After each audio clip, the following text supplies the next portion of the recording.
نحمده ونصلي ونسلم على رسوله النبي الأمين المقيم الحليم الكريم الرؤوف الرحيم. أما بعد فأعوذ بالله من الشيطان الرجيم. بسم الله الرحمن الرحيم. ذلك ومن يعظم شعائر الله فإنها من تقوى القلوب. صدق اللہ مولانا العظیم. اللہ رب العزت کا بے پایا لطف و کرم و احسان عظیم ہے کہ جس نے توفیق عطا فرمائی کہ ہماری زندگیوں میں ذی الحج کی یہ مبارک ایام، یوم الحج کی مبارک سعادتیں اور ساعتیں اور یوم العید، عید الاضحیٰ کی خوشیاں ایک بار پھر لوٹ کر ہماری زندگیوں میں آئے. اللہ پاک ان تمام مبارک ایام، خوشیوں، سعادتوں میں سے ہم سب کو حصہ وافر عطا فرمائے. حاضرین مکرم، جو قرآن مجید کی آیت مبارکہ میں نے ابتدا میں تلاوت کی، اس میں اللہ رب العزت ارشاد فرماتے ہیں کہ حقیقت یہ ہے جو اللہ تعالیٰ کی نشانیوں کا ادب اور احترام کرے تو یہ اس وجہ سے ہے کہ دلوں میں تقویٰ ہے. ہمارے کچھ نوجوان بچے خصوصاً جو یہاں پر بیٹھے ہیں، ان کے لیے اسی آیت کا انگلش میں بھی ترجمہ کرتا ہوں کہ that and whoever honors the symbols of Allah, indeed it is from the piety of hearts.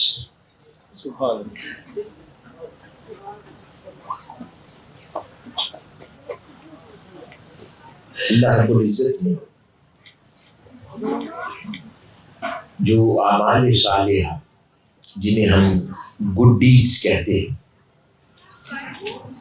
نیک اعمال، عبادتیں، وہ دو طرح کی پیدا فرمائی. ایک کیٹیگری ان عبادات کی وہ ہے کہ جو اپنی ذات میں اصلاً عبادت ہی تھی، حکماً عبادت تھی، جیسا کہ نماز ہے، قرآن مجید میں اس کا حکم ہے اور وہ اپنی اصل میں عبادت ہے. روزہ رکھنا ہے، اللہ پاک نے حکم عطا فرمایا اور وہ اپنی اصل میں، اپنی حیث میں عبادت.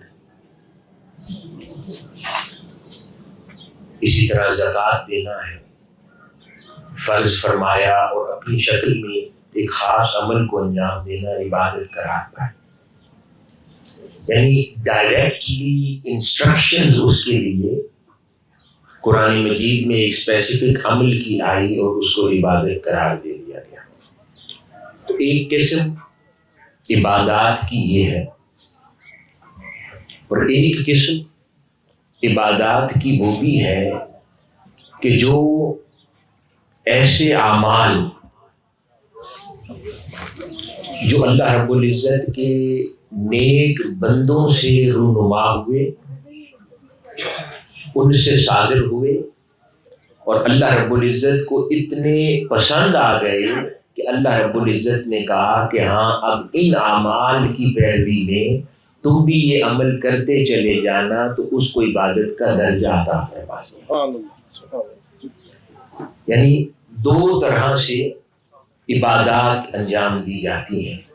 ایک وہ جو اصلاً عبادت تھی اور اس کو عبادت ہی کہا گیا، اور دوسرے وہ اعمال جو در حقیقت اللہ کے نیک بندوں کی سنت تھی، اس پر عمل کرنا بھی عبادت قرار دے دیا گیا. تو آج عموماً ہمارے ذہنوں میں اور خاص طور پہ آج کے دور میں نوجوان ذہنوں میں اس قسم کے خیالات، تصورات بآسانی داخل ہو جاتے ہیں کہ بزرگان دین، اہل اللہ، انبیاء کرام کے طریقہ عمل، ان کی سنت، ان کی مبارک ادائیں، ان کی مبارک عادتیں، ان پر عمل کرنے سے کیا ہوتا ہے؟ ہم صرف قرآن مجید کے ان احکام پر عمل کریں گے، فرض نماز ادا کریں گے، دیگر واجبات ادا کریں گے، بس وہ عبادت کافی ہے، جبکہ اللہ رب العزت نے ان تمام امور کو بھی درجہ عبادت پر فائز فرما دیا جو اس کے نیک بندوں سے صادر ہوئے۔ اس کی بڑی دلیل، اس بات کی واضح دلیل کیا ہے؟ اس بات کی واضح دلیل حج سے بڑی کوئی نہیں ہو سکتی۔ یہ جو ایام حج ہے کہ پوری دنیا سے لاکھوں افراد حج کے لیے حرمین شریفین میں جمع ہیں، اور کتنے روز کچھ اعمال صالحہ انجام دینے میں مصروف ہیں، اور حج اسے اللہ رب العزت نے فرض قرار دیا۔ یعنی جو بنیادی 5 پلرز آف اسلام ہے، بنیادی 5 اسلام کے ارکان ہیں، ان میں سے ایک رکن حج قرار دیا گیا۔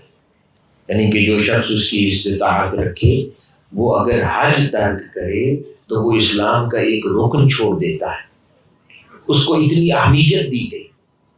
اور حج در حقیقت کیا ہے؟ حج بہت سارے اعمال اور ایکٹیویٹیز کا مجموعہ ہے جن کو ملا کر حج بنتا ہے، اور اس حج کو فرض قرار دے دیا۔ اور وہ ایکٹیویٹیز اور ادائیں کن کی ہیں؟ اللہ کے نیک بندوں کی ہیں، جن کی پیروی میں اللہ پاک نے فرمایا کہ میرے ان نیک بندوں کی اداؤں پر عمل کرتے چلے جاؤ تو پھر یہ فرض بن جائے گا۔ تو جو دوسری قسم عبادات کی ہے، اس کی سب سے بڑی دلیل حج ہے کہ کس طریقے کے ساتھ وہ حج مکمل ہوتا ہے، اور اس حج کے مناسک کون کون سے ہیں اگر ان پر غور کیا جائے۔ آج ایک اور سوچ نوجوان ذہنوں میں بآسانی داخل ہو جاتی ہے۔ وہ کیا ہے؟ وہ یہ تصور کیا جاتا ہے کہ اسلام ہمارا بڑا لاجیکل دین ہے، جس میں کوئی شک نہیں ہے، حقیقت ہے۔ اسلام ریزننگ والا دین ہے، لاجک کے ساتھ بات کرتا ہے، کوئی ایسا حکم اسلام صادر نہیں کرتا جو انسانی لاجک اور ریزننگ کے سوا ہو۔ یہ حقیقت ہے۔ We all believe in it, that Islam is a very logical and reasonable religion. So Islam would never ask anything which is against human understanding, logic or reason. So Islam would always provide instructions and commandments for the good deeds and acts which are very reasonable and understandable by the people. لیکن being a Muslim ہمارے لیے ضروری کیا ہے؟ یہ چیز میں عرض کرنا چاہتا ہوں۔ اس تصور کو اپنے اوپر واضح کر لینے کی ضرورت ہے کہ جب ہم اسلام میں اعمال صالحہ انجام دیتے ہیں، وہ اس لیے نہیں دیتے کہ وہ درست ہے۔ کوئی کام ٹھیک ہوتا ہے لیکن وہ عبادت اس لیے نہیں کہلاتا کہ وہ درست ہے، اس لیے وہ عبادت ہے، نہیں، وہ عبادت کے درجے پر اس لیے پہنچا ہے کیونکہ ہم نے اسے حکم خداوندی مان کر اس پر عمل کیا، جو قرآن مجید میں حکم ہے، آقا علیہ الصلوۃ والسلام کی احادیث مبارکہ میں احکام ہے، وہ یقیناً درست اعمال ہی ہے جو انسان کی بہتری کے لیے ہے۔ لیکن ایک مسلمان کے لیے جو بہت ضروری بات ہے سمجھنے کے لیے، ہم اس پر عمل اس لیے نہیں کرتے کیونکہ وہ درست ہے، وہ یقیناً الٹیمیٹلی درست ہے، لیکن وہ عبادت تب کہلاتے ہیں کہ جب ہم ان پر عمل اس لیے کرتے ہیں کہ وہ اللہ اور اس کے رسول صلی اللہ علیہ وسلم کا حکم ہے۔ یہ وہ بنیادی سوچ ہے، اس پر بڑی غور کی ضرورت ہے۔ میں ینگسٹرز کے لیے یہ بات انگلش میں بھی دہرا دیتا ہوں۔ There are so many good deeds in Islam which we act upon, but the only difference between other communities and Muslim community is we don't only act upon those deeds because they are good in nature, being a Muslim, whereas we act upon those deeds, we take up those actions because they are commandments of Allah Almighty. Considering them the commandments of Allah Almighty, only make those good deeds and upgrade them up to the level of ibadah.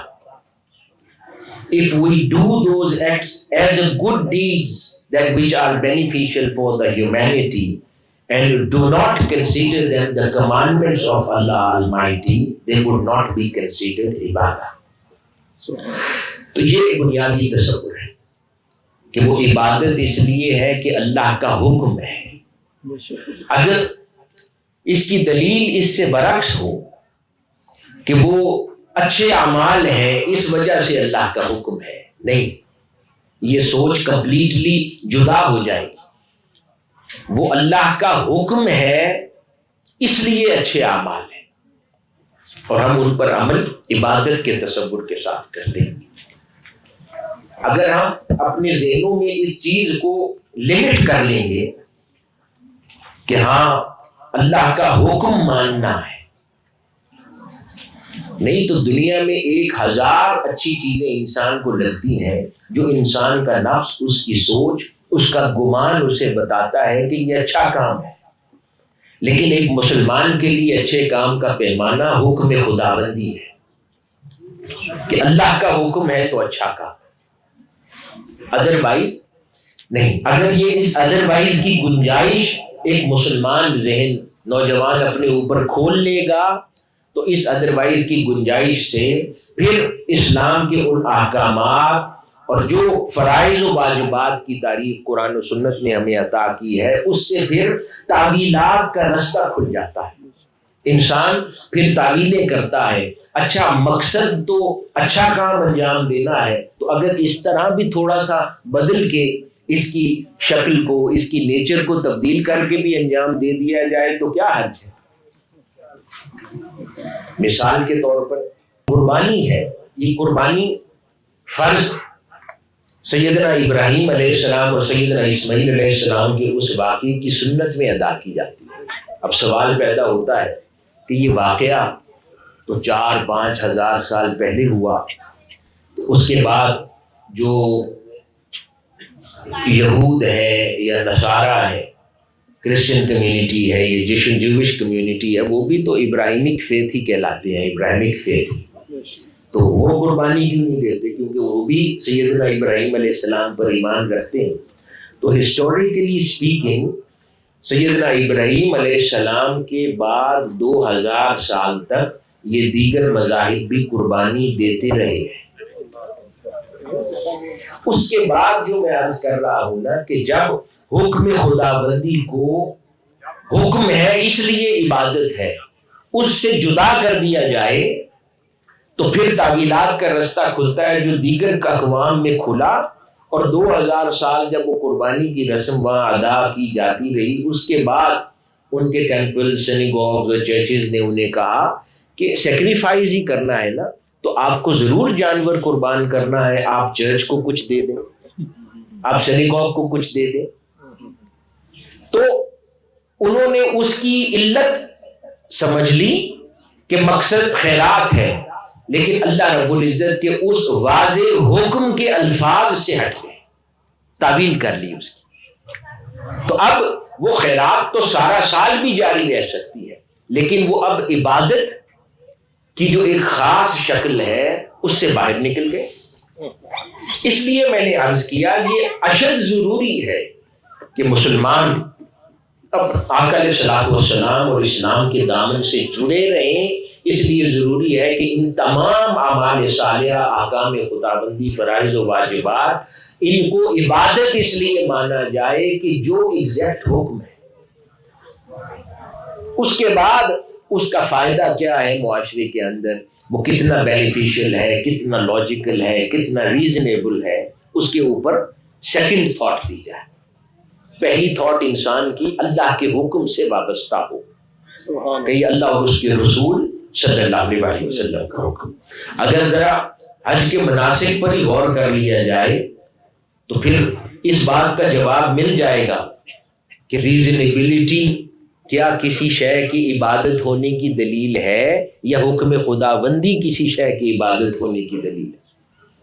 اب بہت سارے ایسے امور ہیں جو پورے سال میں ہم انجام نہیں دیتے، لیکن ان کے ادروائز حج میں کروایا جا رہا ہے، اور روٹین میں جو حکم خداوندی ہے اس سے ہٹ کر کام انجام دینا حج میں عبادت ہے۔ اب یہ لاجک کے برعکس ہے، لیکن اللہ پاک کا حکم ایسے ہے، اگر آپ اس سے ہٹ کر ان مناسک کو ادا کریں گے تو عبادت نہیں کہلائے گا۔ مثال کے طور پر سارا سال آقا علیہ الصلوۃ والسلام کی سنت ہے کہ اپنے بالوں کو کاٹیں، ناخنوں کو کاٹیں، جمعہ کے روز صاف ستھرے رہیں۔ اب یہ احکام ہے، اپنے بالوں کو، داڑھی کو سیٹ کرتے رہیں، بالوں کو کاٹیں، یہ حکم ہے۔ جو نہیں کرتا وہ کباہت ہے۔ لیکن حج میں جو 10 ایام ذی الحج کے ہیں اس کے اندر نہ کاٹنے کی بات ہے کہ اپنے ناخنوں کو نہ تراشیں، یہاں تک کہ اپنے بالوں کو نہ کاٹیں۔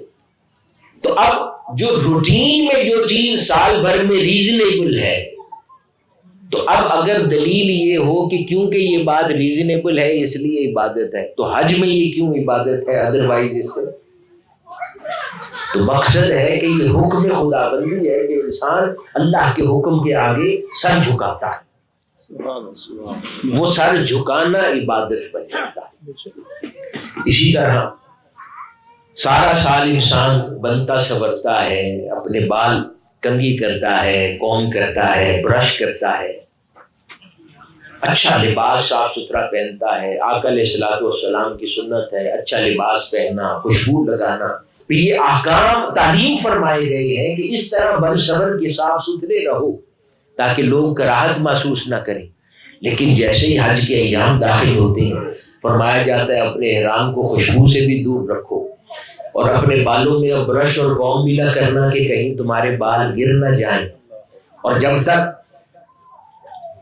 یوم العید آتی ہے، یوم النحر اور قربانی کا دن آتا ہے، تب تک انسان کی حالت وہاں مجنونوں کی جیسی ہو جاتی ہے، بال بکھر جاتے ہیں، اس کے ناخن بڑے ہوتے ہیں، خوشبو لگی نہیں ہوتی، یہاں تک کہ وہ اگر ٹوائلٹ اور واش روم بھی جاتا ہے اس کو پابندی ہے کہ وہ خوشبو والا صابن استعمال نہیں کر سکتا۔ یعنی وہ پورے سال سے جدا حکم ہے، اگر کوئی اس سے ادروائز کرے گا تو 100 بار بھی حج پر جاتا رہے وہ مناسک انجام نہیں پائیں گے۔ اب اللہ پاک کا حکم ایسے، پھر سارا سال اللہ پاک اور انداز کی عبادات میں مسلمان کو مصروف رکھتا ہے، لیکن جیسے ہی حج کو پہنچتا ہے اس کے ایک اور مناسک کے اندر ہے کہ اب اینٹوں کی بنی ایک عمارت کے ساتھ چکر لگاؤ، اس کا طواف کرو، دیوانہ وار اس کے گرد گھومو۔ اب انسان کو لاجک میں یہ بات اپیل نہیں کرے گا کہ ایک پتھر کی عمارت کے ساتھ چکر کیوں لگانے، اس کا مقصد کیا ہے؟ بے شک اللہ کا گھر ہے، ہم اپنی مساجد کے تو نہیں طواف کرتے، ان میں جا کر نماز ادا کرتے ہیں، تو حرم مکہ میں بھی تو یہ ہو سکتا تھا کہ وہاں پر نماز اللہ پاک ادا کروا لے، یہ طواف کیوں کرواتا ہے ایک اینٹوں کی عمارت کا؟ اب اس کے لیے اگر لاجک اور ریزن تلاش کرنے جائیں گے تو کچھ نہیں ملے گی۔ ہاں واقعات میں دلیل ہے لیکن لاجک اور ریزن کچھ نہیں ملے گی، تو بات کیا سمجھ آئے گی کہ حکم خداوندی ہے، اس کو انجام دینا ہے تو عبادت مکمل ہوگی، انجام نہ دیں گے تو عبادت مکمل نہیں ہوگی۔ پھر سارا سال انسان بن سنور کے رہتا ہے، وہاں حکم ہے کہ 2 سادہ انسلی چادروں میں اب ملبوس ہو جاؤ، ننگے پاؤں بھاگو، کبھی پہاڑ کے بیچ میں صفا اور مروہ کے درمیان دیوانوں کی طرح بھگاتا ہے، یہاں سے وہاں چکر۔ اس کے لیے اگر لاجک اور ریزن کے پیچھے جائیں گے کہ عبادت ریزنیبل شے کا نام ہے، تو وہاں کون سی عبادت کی ریزن سمجھ آئے گی؟ کوئی ریزن سمجھ نہیں آئے گی۔ ریزن ایک ہی سمجھ آئے گی کہ اللہ کا حکم ہے اس لیے ایسے کرنا ہے، نہیں تو ساری زندگی حج ادا نہیں ہو پائے گا۔ پھر قرآن مجید میں حکم ہو گیا کہ جہاں پر میرا ابراہیم کھڑا ہوا تھا وہاں پر نماز ادا کرو۔ سبحان اللہ۔ یوں تو ساری زمین کو اللہ رب العزت نے مصلی بنا دیا، سجدہ گاہ بنا دیا مسلمان کے لیے، لیکن وہاں حکم ہوا کہ نہیں، جہاں میرا بندہ کھڑا ہوا تھا، جہاں مقام ابراہیم میں میرے ابراہیم کے قدم لگے ہیں، وہاں نماز پڑھو۔ تو وہ حکم خدا بندی ہے، اس لیے عبادت ہے۔ اب کوئی ضد میں آ کر کہ نہیں یہ تو شخصیت پرستی ہے، کوئی کہے کہ یہ شخصیت پرستی ہے، میں نے مقام ابراہیم پہ نہیں، میں نے پڑھنے 2 نفل ہی پڑھنے ہیں، میں حرم کے کسی اور حصے میں پڑھ لوں گا، اس کا حج نہیں ہوگا۔ سبحان اللہ۔ اس کو نماز تو وہیں پڑھنی پڑے گی مقام ابراہیم پر، اگر اس کو حج مکمل کرنا ہے۔ اسی طرح یہ ساری اذاؤں کا مجموعہ ہے۔ پھر کبھی اسے کہا جاتا ہے مینا میں چلے جاؤ، سارا سال اپنی فقہ کے مطابق قرآن میں حکم ہے کہ نماز اس کے مقررہ وقت پر ادا کرو، لیکن حج کے ایام میں ایک میدان میں جاتا ہے تو اسے حکم ہوتا ہے کہ نہیں، آج اب تم نے نماز ظہر اور عصر کو جمع کرنا ہے۔ پھر دوسرے میدان میں جاتا ہے تو حکم ہوتا ہے کہ نہیں، آج نماز مغرب اور عشاء جمع کرنی۔ سارا سال انسان مقررہ وقت پر جدا جدا نماز پڑھتا ہے۔ اب کوئی کہے کہ جی میں تو حنفی ہوں، میں نے تو جمع نہیں کرنی، اس کا حج ادا نہیں ہوگا۔ سبحان اللہ، سبحان اللہ۔ تو اس وجہ سے یہ ساری شریعت کی بحثیں ایک طرف رہ جاتی ہیں، تو عبادت کا بنیادی تصور حکم خدا بندی بجا لانا، اللہ بے شک، پوری زندگی کے اندر۔ تو یہ جو حج ہے جسے فرض قرار دیا گیا ہے، یہ لرننگ ہے مسلمان کے لیے کہ تمہارا مطمع نظر زندگی میں اچھا ہے اس لیے عبادت ہے، نہیں ہونا چاہیے اللہ کا حکم ہے اس لیے عبادت۔ سبحان اللہ، سبحان اللہ۔ ہر زندگی کے عمل میں اس چیز کو ہمیشہ پیش نظر رکھنا لازم ہے کہ اللہ کا حکم ہے اس لیے عبادت ہے۔ دوسرا پہلو ان تمام باتوں کا کیا ہے؟ اب یہ جو حج کے سارے مناسک ہیں جن کا ہم نے ذکر کیا، پھر کبھی کہا جاتا ہے کہ وہاں پر یعنی ننگے آسمان کے نیچے رات قسمت گزارے، کبھی کدھر کہ یہاں پر بیٹھے، تو وہ ساری اداؤں کا ایک ایسا مجموعہ ہے کہ جس کو ملا کر اللہ پاک نے عبادت بنا دیا ہے۔ اور وہ تب کیا ہے؟ سیدنا ابراہیم علیہ السلام، سیدہ ہاجرہ علیہ السلام، سیدنا اسماعیل علیہ السلام اور آقا علیہ الصلوۃ والسلام کی مبارک اداؤں کا مجموعہ حج ہے، جو ایک اور سبق بھی ہمیں دیتا ہے بینگ اے مسلم۔ جیسے میں نے عرض کیا کہ ایک عبادت وہ ہے جو اپنی اصل میں تھی، اور دوسری عبادت وہ ہے کہ جو اللہ کے مقربین کی ادائیں ہیں، وہ اللہ کو پسند آ گئی تو اللہ پاک نے ان کو درجہ عبادت دے دیا۔ تو اب یہ حج در حقیقت اللہ رب العزت کی بارگاہ میں دیوانگی کا نام ہے، کیونکہ یہ ذرا سارے مناسک پر غور کریں تو یہ سارے مناسک دیوانگی ہیں، یعنی مجنونوں کی طرح بال کھلے چھوڑ دینا، ان کو قوم نہ کرنا، داڑھی کے بال بڑے ہیں تو بڑھتے رہنے دینا، ناخن بڑے ہیں تو بڑے ہوئے ہیں، 2 سادہ سی انسیدھی چادروں میں انسان ننگے پاؤں گھومتا پھرتا ہے، کبھی دیوانوں کی طرح صفا مروہ کے درمیان بھاگتا ہے، کبھی کعبۃ اللہ کے درمیان طواف کرتا ہے، کبھی دیوانوں کی طرح حجر اسود کی طرف لپکتا ہے اس کو چومنے کے لیے۔ ساری زندگی انسان کہتا ہے میں نے پتھر کو نہیں چومنا، لیکن وہاں پر جاتا ہے تو قانون بدل جاتا ہے، اللہ پاک اس سے سارے دیوانوں والے کام کرواتا ہے وہاں۔ تو سارا سلیقہ مند بڑا شعور والا، ہوش مند، قابل، پڑھا لکھا شخص جو ساری زندگی کہتا ہے میں بڑا شعور والا ہوں، میں نے کوئی دیوانگی کا کام نہیں کرنا، وہ بھی اگر حج پر جائے گا تو اللہ پاک اس سے بھی دیوانگی کرواتا۔ اس سے ایک اور نقطہ بھی سمجھ آتا ہے کہ مسلمان کی زندگی میں کچھ گوشہ اللہ والوں کے لیے، اللہ کے مقربین کے لیے دیوانگی والا بھی رہنا چاہیے، سبحان اللہ، سبحان اللہ، کیونکہ اللہ پاک نے ان دیوانگی پر مبنی امور کو جمع کر کے حج رکھ دیا ہے۔ اللہ اکبر۔ یہ محبت کی کہانی ہے، اظہار محبت ہے جو انسان اللہ کے بندوں کے نقش قدم پر کرتا چلا جاتا ہے۔ تو جتنا بھی ساری زندگی اس بات کا وہ انکار کرتا چلا جائے، حج تو اسے ایسے ہی کرنا پڑے گا۔ تو یہ زندگی کے اندر گوشہ ہے۔ پھر قربانی ہے 10 ذی الحج کو ہر مسلمان چاہے وہاں جمع ہو یا جس کو اللہ پاک نے استطاعت دی ہے، روئے زمین پر اللہ کے حضور جانور قربان کرتا ہے۔ یوں تو سارا سال جانور ذبح کیے جاتے ہیں اور ان پر اللہ رب العزت کا نام پکارا جاتا ہے، وہ حلال ہو جاتے ہیں، لیکن قربانی کی نیت سے 10 ذی الحج کو یا اس کے بعد اگلے 2 روز تک کیے جانے والے جانور جو قربان کیے جاتے ہیں ان کو قرآن میں اللہ پاک نے شعائر اللہ فرما دیا کہ یہ جو جانور ہیں یہ بھی میری نشانیاں ہیں جو حج کے بعد 10 ذی الحج اور اس سے آنورڈ قربان کیے جائیں۔ یعنی اللہ پاک نے ان جانوروں کو بھی اپنی نشانی قرار دیا۔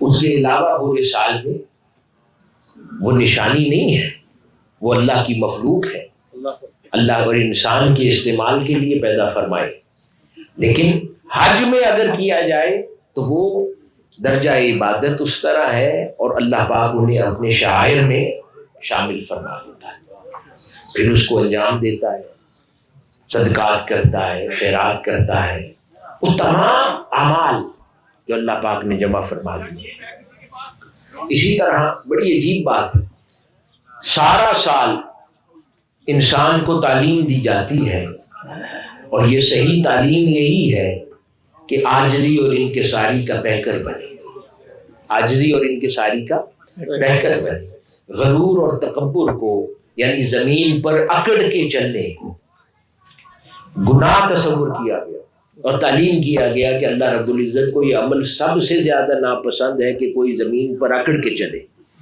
غرور اور تکبر سے چلے۔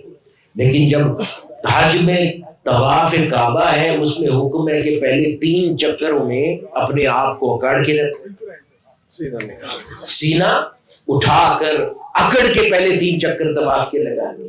اب کوئی اس پہ لاجک مانگے کہ سارا سال تو اس کے اگینسٹ حکم دیا جاتا ہے تو اب کیوں؟ کیونکہ آقا علیہ الصلوۃ والسلام نے صحابہ کرام کو ایسے فرمایا تھا، بس یہی ہے دلیل۔ کیوں؟ اس کی کئی ریزنز مفکرین، مفسرین نے، مورخین نے بیان کی ہیں، لیکن مختلف ہو سکتی ہے رائے اس پر، لیکن پوائنٹ یہ ہے کہ بس اس جگہ پر حکم ہے کہ اس طواف کے پہلے 3 چکر بالکل سینہ چوڑا کر کے اس انداز کے ساتھ چلے اور پھر باقی چکر عاجزی اور انکساری کے ساتھ۔ تو ان لاجکس میں کچھ نہیں ہے اگر انسان اپنی عبادات کی نیت کو لاجک کے ساتھ جوڑے۔ ہاں کوئی بھی چیز الٹیمیٹلی اللاجیکل نہیں لگے گی اسلام کی، لیکن ایٹ فرسٹ پلیس ان اعمال کو، گڈ ڈیڈز کو پرفارم کرنا because they are the commandments of اللہ المائٹی، یہ عبادت ہے۔ اور آج یوم العید ہے، عید الاضحیٰ ہے، اس روز ہم اللہ کے حضور قربانی پیش کرتے ہیں۔ چیزوں کو رسماً نہیں لینا چاہیے، ان کے پیچھے جو کانسیپٹس پریویل کرتے ہیں ان کے اندر غور و فکر کر کے اپنے دل سے محسوس کر کے ان عبادات کو انجام دینا چاہیے زندگی کے اندر، تو پھر وہ عبادت اپنی صحیح روح کو پہنچتی ہے اور اپنی حقیقت کو پاتی ہے، اور پھر اس کے اندر سے جو تاثیر پیدا ہوتی ہے وہ دلوں کو تقویٰ عطا کرتی ہے۔ اللہ اکبر، اللہ اس لیے قرآن مجید کی وہ آیت مبارکہ جو میں نے ابتدا میں تلاوت کی، جس میں اللہ رب العزت ارشاد فرماتا ہے کہ جو شاعر اللہ کا احترام کرتے ہیں وہ اس لیے ہے کہ ان کے دلوں میں تقویٰ ہے۔ سبحان اللہ، یعنی اللہ رب العزت نے تقویٰ، جو کہ ایک بنیادی منزل ہے کسی بھی مسلمان کے لیے، حصول تقویٰ، کہ وہ متقی ہو جائے، اللہ رب العزت کا مومن بندہ بن جائے۔ سبحان اللہ، تو یہ جو تقویٰ ہے، اس تقویٰ کی بنیاد یا وہ بنیادی امور جس کے نتیجے میں دلوں میں تقویٰ نصیب ہوتا ہے، ان فرمایا کہ وہ شاعر اللہ کا احترام ہے۔ شاعر اللہ میں وہ مقامات بھی ہیں جو اللہ کے گھر کہلاتے ہیں، وہ مقامات بھی ہیں جو اللہ کے بندوں سے وابستہ ہیں، اور وہ مقامات بھی ہیں اور وہ عادات عبادات بھی ہیں۔ اب جانور ہے، یہ جانور سارا سال گھومتا ہے، یعنی لوگ جب بریڈ کرتے ہیں تو سارا سال وہ جانور ہے، لیکن اس غل میں سے، اس ریوڑ میں سے جس کا انتخاب کر کے چن لیا کہ اسے میں نے یوم العید کو ذبح کرنا ہے، سڈنلی اس پورے ریوڑ میں وہ شاعر اللہ ہو گیا۔ اللہ اکبر، تو اس لیے ہر وہ شے جس کو اللہ اور اس کے رسول صلی اللہ علیہ وآلہ وسلم سے نسبت ہو جائے وہ شاعر اللہ میں ہے۔ اس لیے مقامات بھی شاعر اللہ میں ہیں اور اللہ کے بندے اور مخلوق بھی شاعر اللہ میں ہوتی ہے۔ اللہ اکبر، تو جہاں ان مقامات کا احترام دلوں میں تقویٰ پیدا کرتا ہے، اسی طرح اللہ کے بندوں کا احترام بھی دلوں میں تقویٰ پیدا کرتا ہے۔ آج جو ہماری فکر کئی بار ہمیں اس بات کی طرف آمادہ کرتی ہے، یا ایک نوجوان ذہن ہے وہ کنفیوز ہو کر سوال کرتا ہے کہ ہم قرآن مجید پڑھتے ہیں، عبادت کرتے ہیں، اپنی فرض نماز ادا کرتے ہیں، ہم باقی اس سے زائد انفارمیشن کا تعلق رکھتے ہیں آقا علیہ الصلوۃ والسلام کی ذات کے ساتھ، یہ محبت کیا ہے، یہ محبت کی نسبت کیا ہے، یہ جذباتی معرفتی کیفیات کیا ہیں، ان کا مقصد کیا ہے، یہ سب کچھ شاعر اللہ اور ان کا احترام ہے جس کے نتیجے میں دلوں میں تقویٰ پیدا ہوتا ہے، اور جب دلوں میں تقویٰ پیدا ہوتا ہے تو اس تقویٰ کے نتیجے میں انسان مومن بنتا ہے، اور پھر مومن بنتا ہے تو پھر اس کے لیے اللہ رب العزت کی حضور بخشش کا سامان کیا جاتا ہے۔ اس لیے اللہ رب العزت سے اور آقا علیہ الصلوۃ والسلام اور دیگر انبیاء کرام سے منسوب مقامات ہوں، ان کی کتب ہوں، اشخاص ہوں، شخصیات ہوں، دین کے نمائندے ہوں، وہ سب قابل احترام ہیں اور ان کے لیے خدمت دلوں میں تقویٰ ہے۔ اسی طرح اللہ کے گھر ہیں، جیسا کہ یہاں پر جامعہ مسجد منہاج القرآن وکٹوریہ میں آپ لوگ تشریف فرما ہیں، یا جہاں جہاں پر بھی اللہ کا گھر وجود پذیر ہے، وہ سب اللہ کی نشانیاں ہیں۔ ان سے وابستہ ہونا، ان کی خدمت کرنا، ان پر خرچ کرنا، ان کی خیرات کے عمل سے گزرنا، ڈونیٹ کرنا، ان کی ڈیولپمنٹ کے اوپر توجہ دینا، ان کی خدمت پر وقت صرف کرنا، یہ سب دلوں میں تقویٰ اور اس کے اضافے کا باعث بنتا ہے۔ تو ہمیشہ ان امور کو سیریس لینا چاہیے، ان کا احترام کرنا چاہیے، اور اپنی زندگی میں دیگر مصروفیات کے ساتھ ان دین سے وابستہ امور کے ساتھ بھی ہمیشہ جڑے رہنا چاہیے، اور ان کی خدمت میں اپنی زندگی کے ایک حصے کو لازم مصروف رکھنا چاہیے، کیونکہ اس کے نتیجے میں اللہ پاک تقویٰ کی نعمت اور دولت سے نوازتا ہے۔ اللہ پاک ہم سب کا حامی ناصر ہو، ہمارے حال پر لطف و کرم فرمائے، اور جو باتیں ہم نے کی ہیں عمر بھر ان پر ہمیں عمل پیرا رہنے کی توفیق عطا فرمائے، اور ہم سب کے ایمان کی اللہ پاک حفاظت فرمائے۔ والسلام علیکم ورحمۃ اللہ۔